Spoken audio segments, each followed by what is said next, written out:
On May 11, 2025, the heart of the Catholic Church beat with anticipation.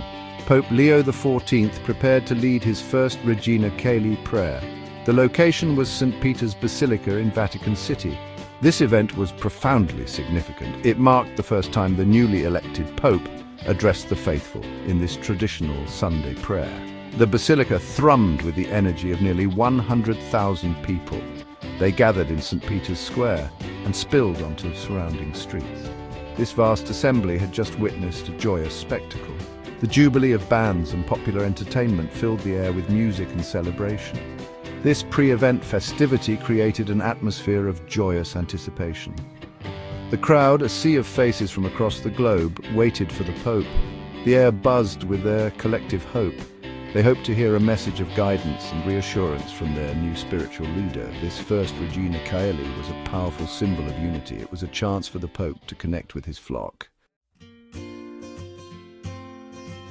Pope Leo XIV, with a gentle smile, appeared at the window.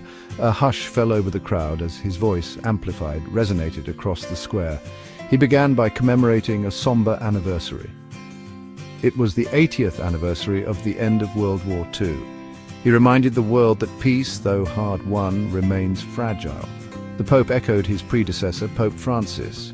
He spoke of the ongoing Third World War piecemeal. The phrase, heavy with meaning, urged reflection on the numerous conflicts plaguing the world.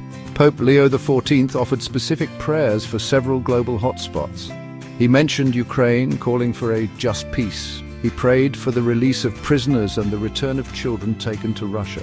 The ongoing conflict in Gaza also weighed heavily on the Pope's mind. He called for an immediate ceasefire. He stressed the urgent need for humanitarian aid to reach the besieged population. The Pope also demanded the release of hostages held captive in the region.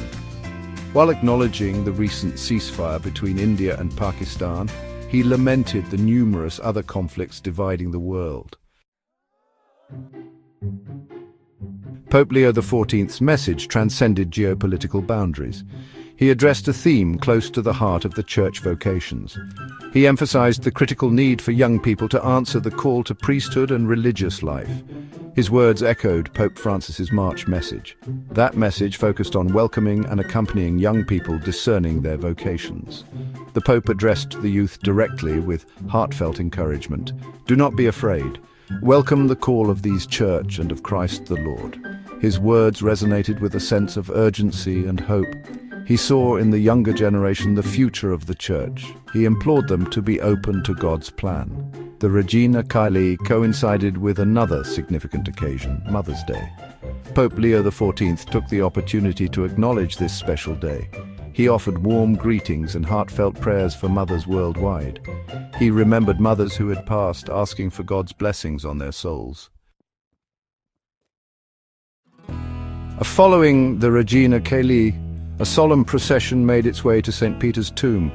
The location, deep within the basilica's grotto, held profound significance. It was here that a special Mass was to be celebrated. The principal celebrant was Father Alejandro Morel Anton, a priest of the Order of St. Augustine. The Mass, a solemn affair, allowed for a moment of quiet reflection. The weight of the Pope's message, the gravity of the day's commemorations, and the sacred space combined to create an atmosphere of intense spiritual reverence. The faithful, united in prayer, found solace and strength in their shared faith. The day concluded with a poignant gesture. Pope Leo XIV, followed by a small retinue, visited the papal tombs within the grotto. He knelt in silent prayer, his head bowed in contemplation. The image, powerful in its simplicity, spoke volumes. It was a symbolic act of remembrance, a gesture of respect for those who came before him. It was also a moment of personal reflection for the new Pope. He was shouldering the immense responsibility of leading the Catholic Church into a future fraught with challenges.